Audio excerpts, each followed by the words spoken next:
بسم اللہ الرحمن الرحیم۔ اس وقت جو صورتحال چل رہی ہے وہ یہ کہ گستاخ رسول کو سزا دی جائے، اور ایک گستاخ رسول کو ہم چھوڑ رہے ہیں تو بار بار گستاخیاں ہو رہی ہیں۔ ملعونہ آسیہ، اس نے نبی پاک علیہ الصلوۃ والسلام کے بارے میں بکواسات کیے، اس کو ملک سے باہر بھیجا گیا۔ آج اس کو دیکھ کر انڈیا کی عورتیں نبی پاک کی شان میں گستاخیاں کر رہی ہیں۔ یہ کیوں؟ یہ سب کچھ ہمارے حکمران کی غلطیاں ہیں۔ پہلی بات سن لیں، جو نبی پاک کی گستاخیاں کرے، گستاخی کرنے والا، اس کا ساتھ دینے والا اور اس گستاخ رسول کی حمایت کرنے والا، تینوں سزائے موت کے مستحق ہیں۔ یہ متفق فتویٰ ہے۔ دوسرا، آسیہ ملعونہ والے جو کیس تھے یہ کیسے آئے، یہ پوری بات کیسی ہے دیکھیں۔ 14 جون 2009 بروز اتوار، ملعونہ آسیہ مسیح نامی عیسائی عورت جو کہ ننکانہ صاحب کے نواحی گاؤں اٹا نوالی چک نمبر 3 گاف باغ کی رہائش تھی، اس نے فالسے کے باغ میں دوران مزدوری نبی پاک علیہ الصلوۃ والسلام کی شان میں گستاخانہ کلمات کہے اور قرآن مجید کو انسانوں کا بنایا ہوا کلام قرار دیا۔ اسی طرح 19 جون 2009 میں ملعونہ آسیہ مسیح کے خلاف قاری محمد سالم کی مدعیت میں تھانہ صدر ننکانہ صاحب میں مقدمہ درج ہوا۔ 6 جولائی 2009 کو ملعونہ آسیہ مسیح نے اقبال جرم کیا۔ بالآخر 8 نومبر 2010 کو جناب محمد نوید اقبال ایڈیشنل جج ننکانہ صاحب نے ملعونہ آسیہ مسیح کو سزائے موت اور 1 لاکھ روپے جرمانہ کی سزا سنائی۔ 20 اکتوبر 2010 کو سلمان تاثیر نامی ایک ملعون شخص اس ملعون آسیہ کو چھڑوانے کے لیے اپنی بیوی اور بیٹیوں کے ساتھ جیل پہنچ گیا۔ سلمان تاثیر نے 20 اکتوبر 2010 کو سلمان تاثیر نامی ملعون شخص نے اس ملعونہ آسیہ کو چھڑوانے کے لیے اپنی بیوی اور بیٹیوں کے ساتھ جیل پہنچ گیا۔ سلمان تاثیر نے جیل میں آسیہ مسیح سے صدر پاکستان کو سزا کی معافی کی درخواست لکھوائی، جس پر اس نے دستخط کیے۔ تاثیر نے دفعہ 499 کی خلاف ورزی کی۔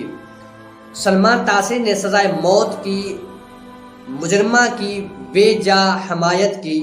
اس نے خود عدالت کا فیصلہ سر انجام دیا اور خود جج کے منصب پر فائز ہو کر فیصلہ صادر کیا کہ آسیہ مسیح بے گناہ ہے۔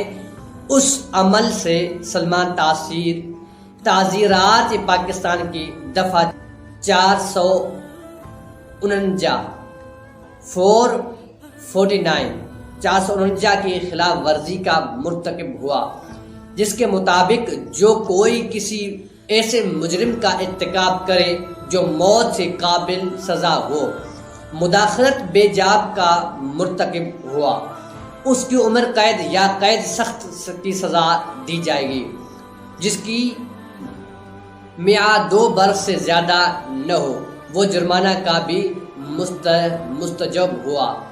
سلمان تاثیر کی آئین اور قانون سے انحراف پر صدر پاکستان، وزیر اعظم اور دیگر نے مکمل خاموشی اختیار کی اور اپنے آئینی منصب کے حوالے سے بھی کسی رد عمل کا اظہار نہیں کیا۔ آئین و قانون کے محافظوں نے گورنر سے استعفیٰ بھی طلب نہیں کیا۔ آئین و قانون کے محافظوں نے گورنر کو اس قسم کے بیانات سے نہیں روکا۔ گورنر نے استعفیٰ لینے کے بعد قانون کے مطابق اس پر مقدمہ بھی قائم نہیں کیا۔ غازی ملت نے ہتھیار اٹھا کر مردود سلمان تاثیر کا کام تمام کر دیا اور کہا کہ صدر پاکستان نے اس کی معافی کی یقینی دہانی کرائی ہے، کیونکہ انہیں آئین کے آرٹیکل 45 کے تحت سزا معاف کرنے کا اختیار حاصل ہے، جبکہ حقیقت یہ ہے کہ سابق صدر آصف علی زرداری اس واقعہ کی کئی سال بعد تک اپنے عہدے پر فائز رہے، لیکن انہوں نے کبھی بھی ملونہ آسیہ مسیح کی سزا معاف نہیں کی، یہاں تک کہ وہ اپنے عہدے پر گدوش ہو گئے۔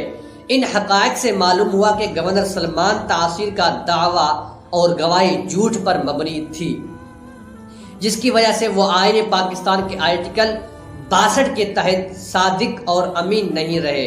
اسی وجہ وہ اپنا عہدہ برقرار نہیں رکھ سکے۔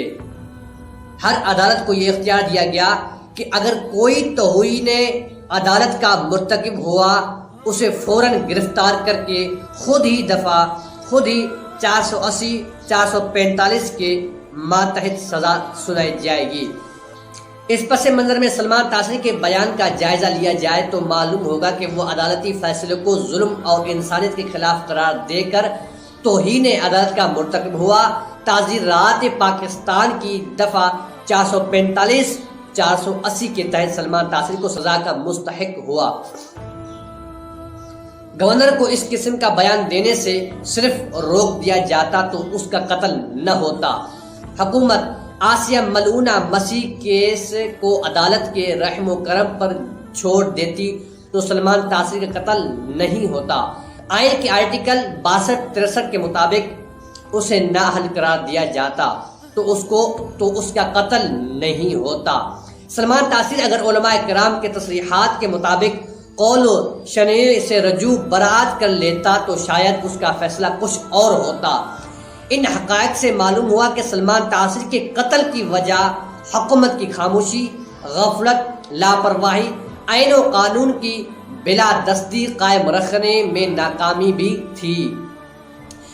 غازی نے بھی حلف اٹھایا تھا مگر آئین و قانون کے پاسدار، محب وطن اور نبی پاک علیہ السلام کے وفادار کی حفاظت کا۔ اس نے گستاخ رسول کو غدار وطن اور آئین قانون کی دھجیاں بکھیرنے والے کی حفاظت کا حلف نہیں اٹھایا تھا۔ گورنر ایسے ہی چلتا رہا، غازی حفاظت کرتے رہے۔ جب وہ غدار ہو گیا تو غازی نے بھی ہتھیار اٹھا لیا۔